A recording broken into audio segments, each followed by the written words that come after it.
Brasil, um país continente. 47%, quase a metade de toda a América do Sul.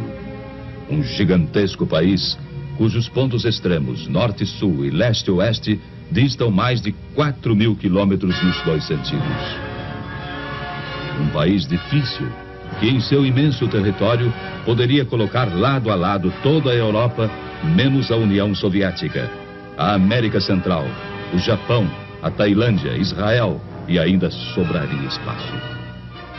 Este é o Brasil cuja história começamos agora a rememorar. Foi este país gigante, este Brasil de dimensões continentais, o cenário dos fatos que vamos iniciar neste momento.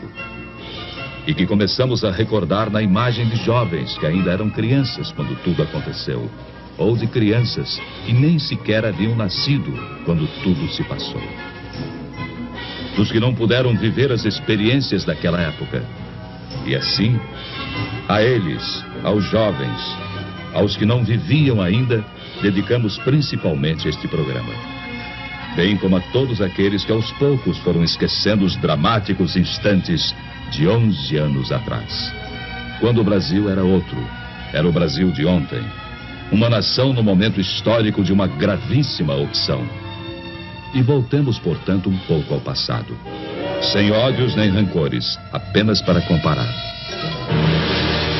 Foi há muito pouco tempo, apenas 11 anos. E o Brasil sofria uma de suas piores crises. Greves sobre greves, ameaça de guerra civil, caos quase incontrolável, deterioração econômica e financeira, indisciplina invadindo os quartéis, inflação galopante, forçando para o alto, praticamente a cada semana, os preços de tudo. Foram momentos terríveis.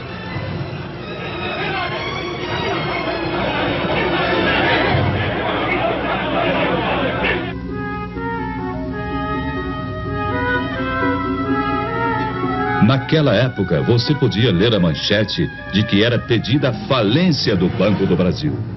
Eis uma daquelas manchetes. Hoje parece humor negro, diante desse gigante que é o Banco do Brasil, já se afirmando no mundo inteiro. Mas aconteceu. Os jovens de hoje, é certo, não se lembram disso. Eram crianças naquele tempo. Tempo de incertezas. O mundo num de seus melhores períodos de prosperidade. E o Brasil, uma triste presença entre as exceções. Apontado como devedor difícil, de chapéu na mão, mendigando apoio. Pedindo o reparcelamento de compromissos financeiros vencidos. Em situação de quase insolvência.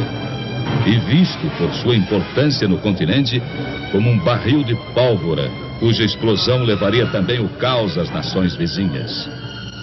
O Brasil é um país enfermo, dizia-se lá fora. Será uma nova Indochina. O gigante está de joelhos. Essa é a opinião corrente, fazendo ainda mais triste a nossa imagem pelo mundo afora.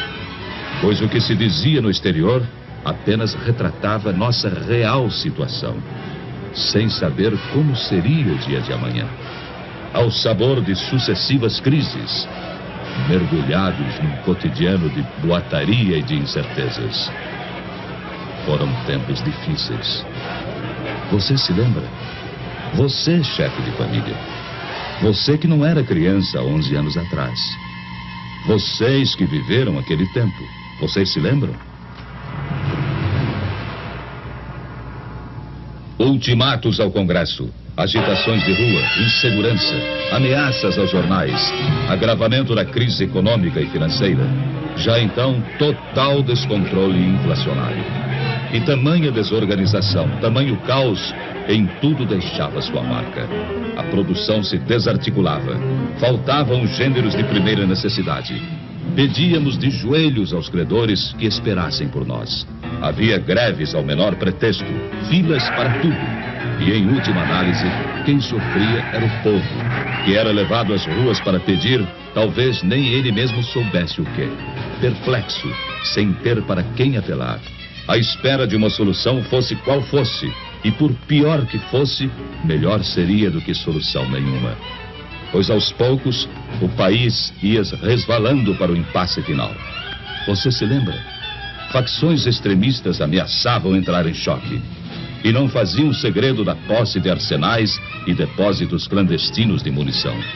Era o caos irremediável que chegava a passos largos. E sobre o caos brotavam já o suborno e a corrupção. Estava se armando o cenário para o capítulo final do drama.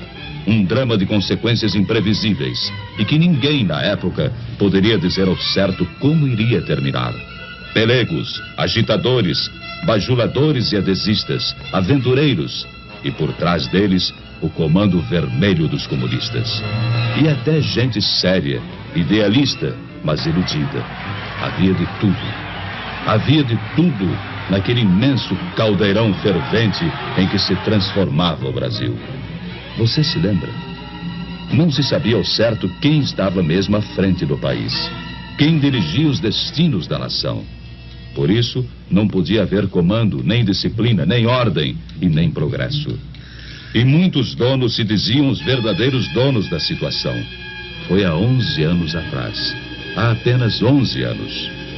E hoje, ao documentar aquele passado ainda recente, uma pergunta chega a se impor. Como foi possível aguentar? Como o Brasil resistiu? Pense nisso. Você gostaria de voltar àqueles tempos? De experimentar as mesmas angústias?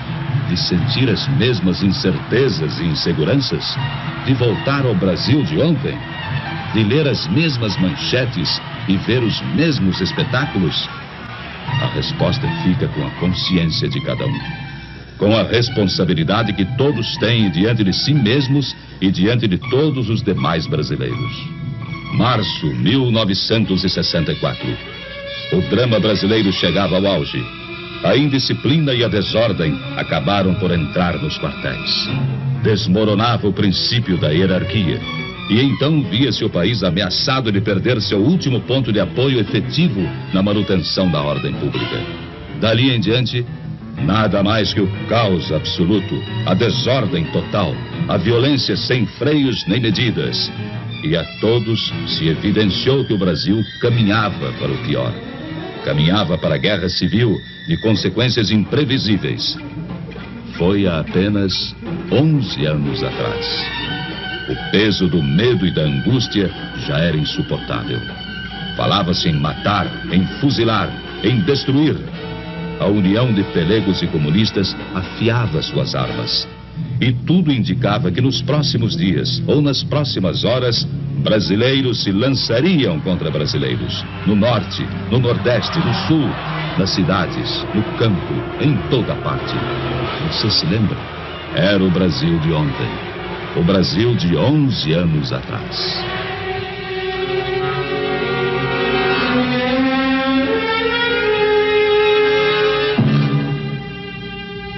Foi no último instante, quase no momento derradeiro.